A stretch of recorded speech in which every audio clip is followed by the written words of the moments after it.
Hi friends, welcome to my channel. இன்றைக்கி என்ன video பார்க்க போகிறோம் அப்படின்னு பார்த்தீங்கன்னா, நான் ரொம்ப நாளாகவே ஆசையாக வந்து செலவு பண்ணாமல் கிளாஸுக்கு நம்ம போய் கற்றுக்காமல் தைக்கணும் அப்படின்னு சொல்லிட்டு ஒரு விஷயம் பண்ணியிருக்கேன். அது வந்து டெய்லரிங் கிடையாது. டெய்லரிங் வந்து ஆல்ரெடி எனக்கு நல்லாவே தெரியும். நான் ஷாப் வச்சு ரன் பண்ணிக்கிட்டு இருந்தேன். இன்னொன்று வந்து ஆரி ஒர்க்கு. ஆரி ஒர்க் ப்ளவுஸ் வந்து எனக்கு ரொம்பவே பிடிக்கும். அதோடைய காஸ்ட் அதிகமாக இருக்குது அப்படின்றதுனால நான் வந்து ஆரி ஒர்க் ப்ளவுஸ் போட்டதில்லை. சாரி போட்டிருக்கேன். எப்போனா ரீசெண்டாக 1 இயர்க்கு முன்னாடி தான் போட்டிருக்கேன். எங்கள் பாப்பாவோடைய ஃபங்க்ஷனை ஒட்டி தைச்சதுனால எங்களுக்கு அது பெருசாக தெரியலன்றதுனால தைச்சிக்கிட்டேன். நெக்ஸ்ட்டு வந்து நானாக தான் போடணும், காசுலாம் அதிகமாக கொடுத்து தைக்கக்கூடாதுன்ட்டு கற்றுக்கலான்ட்டு அந்த ஆரி ஃப்ரேம்லாம் வாங்கி வச்சுருந்தேன் நான், ரிங்கு அதெல்லாமே. ஃபஸ்ட் டைம் வாங்கி வச்சப்போ நான் வந்து ஒரு ப்ளவுஸ் ஸ்டிச் பண்ணியிருந்தேன். அது வந்து எனக்கு சரியாக செட் ஆகலை. அதுவுமே இருக்குது. நான் இன்னி வரைக்கும் அதை ஸ்டிச் பண்ணலைங்க. கிட்டத்தட்ட ஒரு 5 வருஷம் ஆச்சு. லைட்டாக போட்டு அந்த இதெல்லாம் கருத்தே போயிடுச்சு. நான் தேடி பார்த்தேன், கிடைக்கல. கண்டிப்பாக அது கிடச்சிச்சின்னா நான் உங்களுக்கு வீடியோவில் காட்டுறேன். அதுக்கப்புறம் நான் ஸ்டார்ட் பண்ண ப்ளவுஸ் தான் இது. என்ன ஒரு இதில் நான் ஸ்டார்ட் பண்ணேன்னு எனக்கே தெரியல. ப்ராமிஸாக சொல்கிறேன், எனக்கே நான் வந்து நான் தான் போட்டேனா அப்படிங்கிற மாதிரி என்னால் நம்பவே முடியல. அவ்வளோ சூப்பராக இருக்குது. நீங்களே பாருங்களேன். ஃபஸ்ட்டு ப்ளவுஸ் வேறு ஒன்று, நான் அதை காட்டுறேன். இப்போதைக்கு ஒரு 5 இயர்ஸ் கழித்து நான் ஆரம்பித்தேன்னா அது இந்த ப்ளவுஸ் தான். இவ்வளோ சூப்பராக போட்டிருக்கேன் பாருங்கள். நானே சொல்கிறத விட நீங்களும் பார்த்துட்டு சொல்லுங்கள். இது வந்து ஃப்ரண்ட்டு. நல்லா இருக்குங்களா? என்னன்னா, எனக்கு வந்து ஸ்டார்டிங்கில் போடும்போது இந்த 2 நாட்டு போடுவோம் இல்லைங்களா, அந்த 2 நாட்டில் வந்து பாருங்கள் மேலே தூக்குற மாதிரி வந்துருச்சு. தெரியுதா? கயிறு, இந்த நாட்டு போடுற கயிறு வந்து உள்ளே போகாமல் அப்படி மேலேயே நிற்கிற மாதிரி இருந்துச்சு. இது ஒரு மைனஸாக இருந்தது. மற்றபடி எனக்கு வந்து இந்த சுருக்கம் அதெல்லாமே இல்லை, அழகாகவே வந்தது எனக்கு. இது வந்து பேக்கு. உண்மையாகவேங்க எனக்கு அவ்வளோ பிடிச்சிருந்துச்சு. நான் தச்சதுலேயே இந்த ப்ளவுஸ் எல்லாமே எனக்கே சிறப்பாக இருந்துச்சு. ஐயோ போட்டுட்டோமே. ஆனால் எனக்கு வந்து இது ஒரு கிட்டத்தட்ட ஒரு 1 வீக் மேலே ஆயிடுச்சு. ரெகுலராக நான் உட்காரவே இல்லை. இதுதான் ஸ்டார்ட் பண்ணும் போது வந்து பேக் சைடு தான் நான் ஆரம்பித்தேனே. பயங்கர ஹிப் பெயின், இடுப்பு வலி வந்துருச்சு. அதனால் நான் என்ன பண்ணேன்னா ஒரு 1/2 hour தைக்கிறது அப்படி தான் நான் வந்து தைச்சேன். இந்த ஸ்லீவ் தைக்கும் போது தான் வந்து ரொம்ப நேரம் எடுத்து அப்படியே ஒரேடியாக 2 ஸ்லீவுமே தைச்சிட்டு நான் எழுந்திரிச்சேன். ஸ்லீவ் பார்த்தீங்கன்னா சிம்பிளாக தான் தைச்சிருப்பேன். ஆனால் ஒர்க்கு அழகாக நீட்டாக வந்து இருந்தது. பாருங்கள், நல்லா இருக்குங்களா? உண்மையாகவே நல்லா இருந்ததுங்க. நீங்கள் நம்ப மாட்டீங்கன்னு நினைக்கிறேன், நான் வந்து ஃபஸ்ட் டைம் தைக்கிறேன் அப்படின்றது. ஏன்னா எனக்கே நம்ப முடியல. அதனால தான் நான் சொல்கிறேன், என்னாலையும் உண்மையாகவே நம்ப முடியல. நான் தான் தைச்சேனா அப்படின்றது. ரொம்ப நாள் இது எல்லாருக்கிட்டேயுமே நான் காமிச்சேன், எவ்வளோ நல்லா தைச்சிட்டேன் பாரு, எவ்வளோ நல்லா தைச்சிருக்கேன் பாருங்க அப்படின்னு சொல்லிட்டு. பேக் சைடில் வந்து இந்த மாதிரி நான் கொடுத்துருந்தேன். ரைஸ் பீட் இருக்கு இல்லைங்களா, அதை வச்சு வந்து ஒரு டிசைன் கொடுத்துருந்தேன் இந்த மாதிரி. இது வந்து தச்சு முடிச்சிட்டேன். இதை வந்து தச்சு முடிச்சுட்டு ப்ளவுஸாக தைக்கிறதுக்கு வந்து எனக்கு இன்ட்ரெஸ்ட் இல்லாமல் இன்னொரு ப்ளவுஸ் நம்ம போடலாம் அப்படின்னு சொல்லிட்டு இன்னொரு ப்ளவுஸ் நான் ஆரம்பித்தேன். அந்த ப்ளவுஸை நான் உங்ககிட்ட காட்டுறேன், ஓகேங்களா? இன்னொரு ப்ளவுஸ் ஆரம்பித்தது வந்து நல்லா ஹெவியாக போடணும்னு ஆசை வந்துருச்சு. அதாவது ஆசை யாரை தான் விட்டுச்சு இல்லைங்களா? எனக்கு வந்து என்னுடைய வேலை மேலே ஆசை. அதனால் நான் என்ன பண்ணேன்னா, இந்த பாருங்க, ஹெவி ப்ளவுஸ் டிசைன். இதுதான் வந்து நான் செகண்டாக போட்ட ப்ளவுஸு. அந்த துணியிலேருந்து நூல் வருது.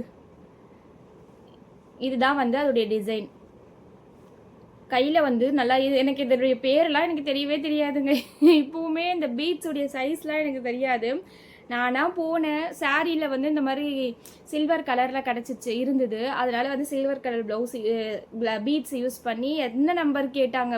பீட்ஸுடைய நம்பர்லாம் இருக்கு இல்லையா, அதெல்லாம் என்ன நம்பர்னு கேட்டாங்க கடையில். எனக்கு அது சொல்ல தெரியல. நான் காட்டுங்க, நான் பார்த்து எனக்கு தேவையானதை எடுத்துக்கிறேன் அப்படின்னு சொல்லிட்டு நான் அப்படி தான் எடுத்துகிட்டு வந்தேனே. நெக்ஸ்ட்டு வந்து இதை கொடுத்துட்டு இதுலேருந்து ஒரு ஹேங்கிங் மாதிரி தொங்குனா நல்லாயிருக்கும் அப்படின்னு நினச்சேன். அது வந்து அப்படியே தொங்குறதை விட இந்த மாதிரி கையிலே இருக்கட்டும், ஒட்டின மாதிரியே இருக்கும் அப்படின்னு சொல்லிட்டு அழகாக தைச்சிருந்தேன் நான். இது எனக்கு ரொம்ப பிடிச்சிருந்துச்சு இந்த டிசைன். ஆனால் ரொம்ப நேரம் எடுத்துச்சு. ரொம்ப பிடிச்சிதான் நான் தைச்சேனே. இது நானே தைச்ச ப்ளவுஸும் கூட. ஆரி ஒர்க்கும் நான் தான் போட்டேன், ப்ளஸ் ஸ்டிச்சிங்கும் நான் தான் பண்ணியிருந்தேன். இதுதான் பேக் சைடு. என்னன்னா, இந்த சாரியுடைய ரேட்டு வந்து பார்த்தீங்கன்னா 1300 ரூபாய் தான். எனக்கு ஒர்க்கு பார்த்தீங்களா எவ்வளோ ஹெவியாக போட்டிருக்கேன்னு. எனக்கே உண்மையாகவே இந்த ப்ளவுஸ் அவ்வளோ பிடிச்சிருந்துச்சுங்க, அவ்வளோ அழகாக இருந்துச்சு. என்ன ஒரு மைனஸ்னால் வந்து கொஞ்சம் லாங் ஸ்லீவ் வச்சுருந்துருக்கலாம், லாங் ஸ்லீவில் ஒர்க் பண்ணியிருக்கலான்னு தோணுச்சு. அவ்வளோ நல்லா இருந்தது இந்த ப்ளவுஸ் பார்க்குறதுக்கும், போட்டு செமையாக வேறு லெவலில் இருந்துச்சுங்க. அது அவங்கவுங்க தச்சு போடும்போது தெரியும் இல்லைங்களா. அதுவும் இல்லாமலே நான் போட ஆரம்பித்து 2வது ப்ளவுஸே நான் இவ்வளோ ஹெவியான டிசைன் போடுவேன்னு எனக்கு தெரியவே இல்லை. ஒர்க்கு பார்த்திங்கன்னா அவ்வளோ மைன்யூட்டாக இருக்கும். அப்படி அழகாக போட்டிருப்பேன் நான் ஒன்றுமே. கொஞ்சம் கூட எந்த மிஸ்டேக்கும் வரக்கூடாதுன்னு நினச்சி பார்த்து போட்ட ப்ளவுஸ் தான் இது. எப்படி இருக்குது அழகாக. இந்த ஜரி, இந்த பேரே தெரியல பாருங்கள், செயின் ஸ்டிச் இருக்குது பார்த்தீங்களா. அந்த செயின் ஸ்டிச் போடும்போது கழுத்துக்கு வந்து கொஞ்சம் பெருசாக போட்டுட்டேன். நெக்ஸ்ட் அப்படியே போக போக இந்த ஸ்லீவு, ஃப்ரண்ட்டு அதெல்லாம் போட பாருங்கள் எவ்வளோ அழகாக வந்திருக்கும்னு தெரியுதுங்களா. இல்லைங்க, இந்த பாருங்க அப்படியே மெலிசா எவ்வளோ என்னால் அழகாக கொடுக்க முடியுமோ அந்த அளவுக்கு நல்லா நீட்டாக கொடுத்துட்டேன் நான். இது முடிச்சுட்டு எங்கள் கோவிலுக்கும் நான் இந்த சாரியை வந்து வேர் பண்ணி போயிட்டேன். நெக்ஸ்ட்டு வந்து என்னோடய சிஸ்டருக்கு நான் வந்து ஸ்டார்ட் பண்ணேன். அப்படியே ஆரம்பிச்சுக்கிட்டே இருக்க தோணுது, ரொம்ப பெயினாக தான் இருந்துச்சு. இருந்தாலும் சரி போடுவோமே நம்ம அப்படின்னு சொல்லிட்டு ஸ்டார்ட் பண்ணியிருக்கேன். இது வந்து எனக்கு பேக் சைடு மட்டும் தான் முடிச்சிருக்கேன். இதில் ஒரு சின்ன மிஸ்டேக் இருக்கும், கண்டுபிடிச்சிங்கன்னா சொல்லுங்கள். ஆரி போடுறவங்களுக்கு நல்லா நீட்டாக போடுவீங்க இல்லையா, அவங்களுக்குலாம் நான் பார்த்ததுமே கண்டுபிடிச்சிட்ருப்பீங்க என்ன மிஸ்டேக் அப்படின்னு சொல்லிட்டு. நான் இன்னும் இதுக்கு ஸ்லீவ்லாம் வந்து நான் போடல, front and sleeve, back side மட்டும் தான் போட்டிருக்கேன். இது எப்படி இருக்குன்னு பார்த்து சொல்லுங்கள். இதுதான் டிசைன். இது மாதிரி கொடுத்துட்டு குட்டி குட்டி புட்டாஸ் மாதிரி போட்டிருக்கேன். பேர்லாம் தப்பாக சொன்னால் மன்னிச்சுக்கோங்க, இன்னும் அந்த அளவுக்கு நானும் கற்றுக்கல என்னென்ன பேர் அப்படிங்கிற மாதிரி. இதுதான் நான் வந்து 3வதாக போட்டிருக்கேன் ப்ளவுஸ். கம்ப்ளீட்டாக நம்ம ஒரு ஆரி போடுவோம் அப்படின்னு நம்பி போட்ட 3வது ப்ளவுஸ் இது. இந்த நான் இப்போ காமிச்ச இந்த ப்ளவுஸுங்களில் உங்களுக்கு எது ரொம்ப பிடிச்சிருக்கு அப்படிங்கிறத வந்து எனக்கு சொல்லுங்கள். நெக்ஸ்ட்டு வந்து யாரெலாம் வந்து நான் உண்மையாகவே வந்து இதுதான் என்னுடைய 3வது ப்ளவுஸு, இதுதான் நான் போட்டதுலேயே செகண்ட் ப்ளவுஸ், இதுதான் ஸ்டார்ட் பண்ணதுலேயே செகண்ட் ப்ளவுஸ் இது, நான் சொல்கிறத யாரெல்லாம் நம்புறீங்கிறதையும் கமெண்ட்ஸில் சொல்லுங்கள். கண்டிப்பாக என்ன மாதிரி யூடியூப் பார்த்து கற்றுக்கிட்டு போடுறவங்களுக்கு நான் சொல்கிறது உண்மைன்னு நினைப்பீங்க. சும்மா பார்க்குறவங்களுக்கு வந்து இது நான் சொல்கிறது பொய்யா, ஒரு வீடியோக்காக பொய் சொல்கிறேன் அப்படின்னு நினைப்பீங்க. உண்மையாகவே நான் சொல்கிறேன், ப்ராமிஸாக. இதுதான் நான் வந்து செகண்டாக போட்ட ப்ளவுஸு. எனக்கே ஆச்சரியமாக இருந்துச்சு, பெருமையாக சொல்கிறேன் அப்படின்லாம் கூட நினச்சிக்கோங்க. உண்மையாகவே எனக்கு இது வந்து ஒரு ஹாப்பியாக தான் இருந்தது. நானாக போட்டு நானாக தச்சு எல்லாமே எனக்கு நானே செஞ்சுக்கிட்டது. இது வந்து கஸ்டமர் ப்ளவுஸு. கஸ்டமருக்கு வந்து நான் ஒரு டிசைன் தச்சுருந்தேன். இது எனக்கு உங்ககிட்ட காட்டணும் போல் தோணுச்சு. யாராச்சும் வந்து சாரீக்கு வந்து ஒரு ப்ளவுஸு, ஒரு 4-5 சாரீக்கு ஒரு ப்ளவுஸ் வந்து நான் மேட்ச் பண்ணி போட்டுக்குவேன் அப்படின்னு நினைக்கிறீங்க அப்படின்னா இது மாதிரி நீங்கள் வந்து யூஸ் பண்ணலாம்.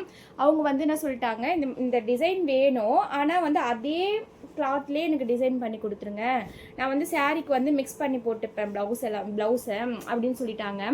இது செம்மையாக இருந்துச்சு. இந்த ஐடியா கூட நல்லா இருக்கும், பார்த்துக்கோங்க.